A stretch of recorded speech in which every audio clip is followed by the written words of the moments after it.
Hi, I'm Rev Myron. I'm a minister through Pathways of Light, and I've been a Course in Miracles student for 40 years. I'm going through the text again this year, asking Jesus for clarity, and then I write from that clarity, and that's what I'm sharing with you today. So let's get started. We're reading chapter 5, section 2, The Voice for God. And we're going to start with paragraph 4. You are the kingdom of heaven, but you have let the belief in darkness into your mind, so you need a new light. The Holy Spirit is a radiance that you must let banish the idea of darkness. He is the glory before which a dissociation falls away and the kingdom of heaven breaks through into its own. Before the separation, you did not need guidance. You knew as you will know again, but as you do not know now. We're at the end of our journey, you and I. It may not seem so because of all the mistaken thoughts that are coming up for healing, but it is nevertheless true. In fact, our awareness of those thoughts is an integral part of the healing. We would not be doing this study and certainly not sticking with it unless we were ready to wake up. The closer I get, the more aware I become of the guilt and fear thoughts. I know that this is good, but as Myron, I feel anxious about this. And since I am still fairly identified with the character Myron, I feel her anxiety. I also feel eager for the next step and the next, and this is good. But the two emotions together, anxiety and eagerness, create a sense of conflict in the mind, which is uncomfortable. I'm writing about it this morning because Byron Katie says that all war belongs on paper. And war is what it feels like. I'm at war with myself, wanting to wake up, but afraid to leave my dream. The ending of this story is not in doubt. However, I might feel conflicted about it. Light always banishes darkness, and I have invited the light to shine in my mind. I invite it every time I notice the dark thoughts that still have a place in my mind. Jesus reminds me that the darkness is not permanent and that I was not always asleep. Before the separation, I didn't need a guide. But since I dream of separation, I'm grateful for the helper in my mind.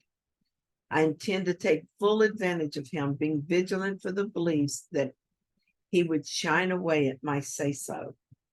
I am also comforted to know that my brother Jesus stands at the end to correct any errors I cannot. Thank you, brother.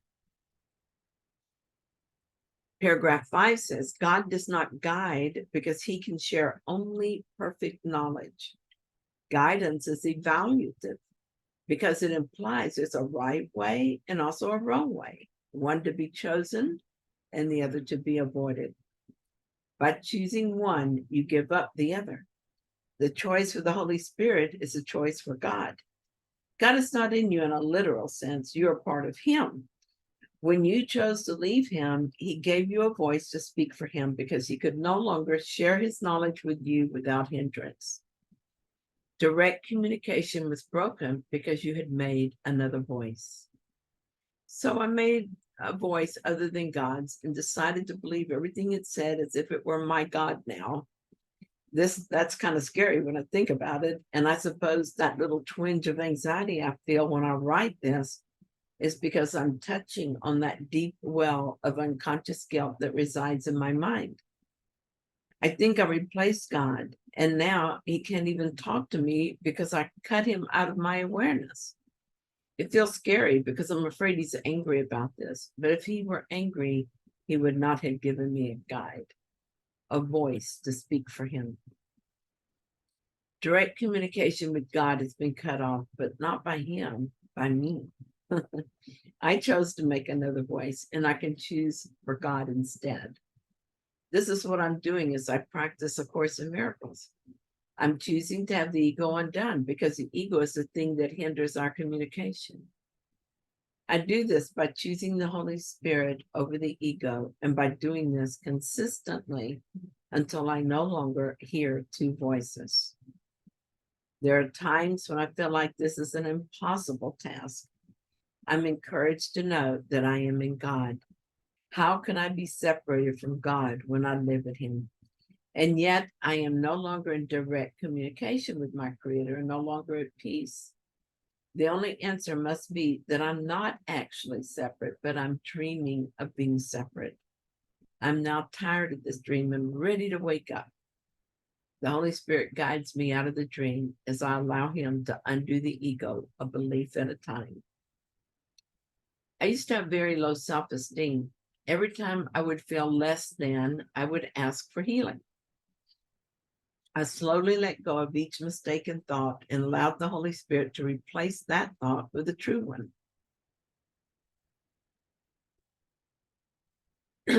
I cannot hold two diametrically opposed beliefs at the same time. If I believe Holy Spirit, then the ego belief is gone. It really is that simple.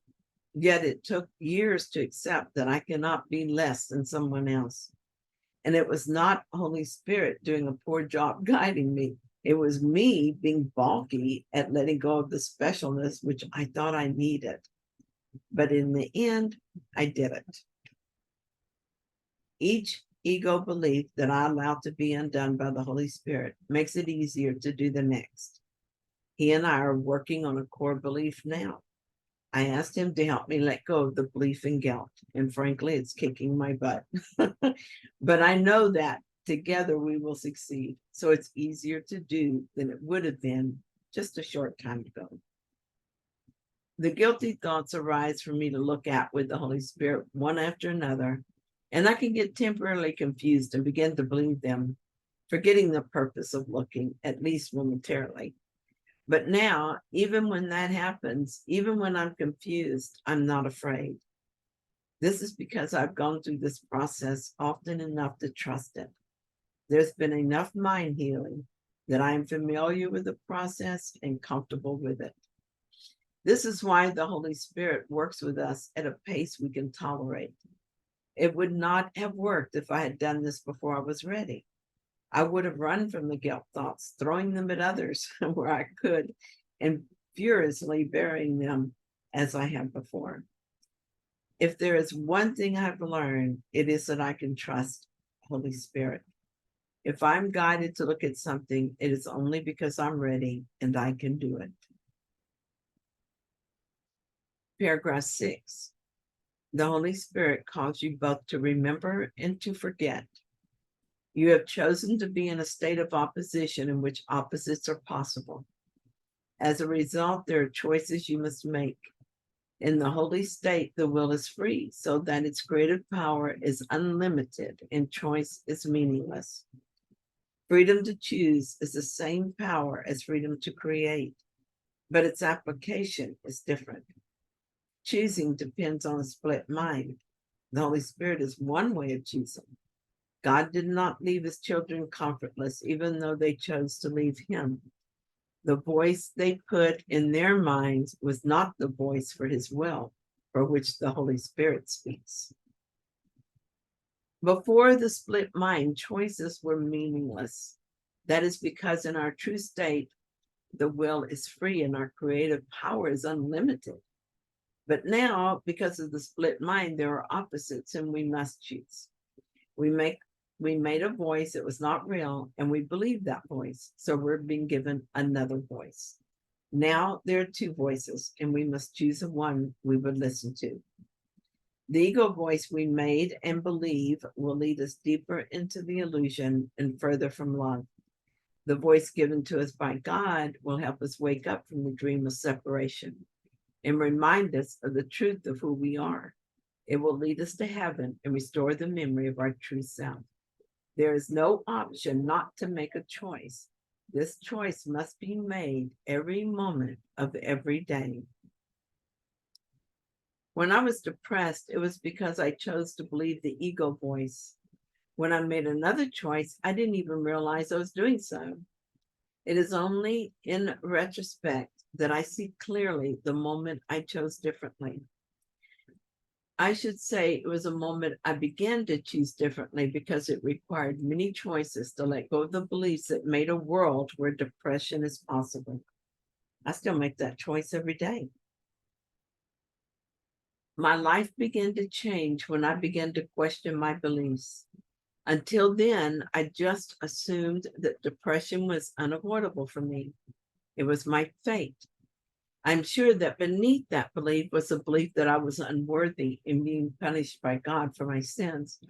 But after I began the study of the Course, I learned to doubt the idea of a judgmental, punishing God. I began to doubt my unworthiness. Eventually, I began to doubt the inevitability of depression as a way of life. I did not set out to rid myself of depression. I didn't even believe that was possible. But as I questioned my beliefs about God and my nature, I realized my mind was sick. I learned to ask that my mind be healed, and the miracle occurred. Just as a sick mind projected a sick brain, a healed mind projected a healed brain, and the symptoms were gone. The ego still offers me the option of being depressed. I can see the appeal now. I used to feel sorry for myself and expected others to be sorry for me too. And that pity was how I felt loved. When the depression was strong, I could opt out of life and had the perfect excuse to do so. I was so depressed I couldn't get out of bed, and no one expected me to. I was so special. It would be a long time before I realized it, but I loved my depression story. A friend had a huge bottle of pills that she kept for the moment the depression was too great to bear. That bottle of pills was her way out if she couldn't stand life anymore. One day she gave them to me because she didn't need them anymore. I took them with gratitude and kept them as my fail-safe. Now, you would think that my first reaction would be to beg her for the secret of getting rid of her depression, but instead, I just took the pills and was happy to have them. I believed that death was my only escape, and I wasn't interested in healing as an escape. I loved that story of depression, and I wasn't giving it up. That should have clued me into how sick my mind was, but it would take more suffering to reach the point where I began to ask for a different way. It took time for me to make a different choice, but always, even when I didn't believe in the possibility of another choice, that other choice was waiting patiently for me. I have friends who chose the bottle of pills or some other way out who didn't choose life. What about them? Well, the cycle of birth and death will just spit them back into the illusion again, and they will have another chance to choose the voice for God. Failure is not an option. We are the sons of God. We cannot be destroyed, not even by our own hand. And we can't dream of suffering as long we can continue to dream of suffering as long as we can stand it. But eventually we will dream of God and he will lift us up. He waits only for us to make that choice. Thank you so much for joining me in this reading. I hope that you found it helpful. If you did, then please like it. And if you haven't yet, please subscribe. And thanks so much for those who subscribed yesterday and today. Very thankful for that. I'll see you tomorrow when we'll do another reading.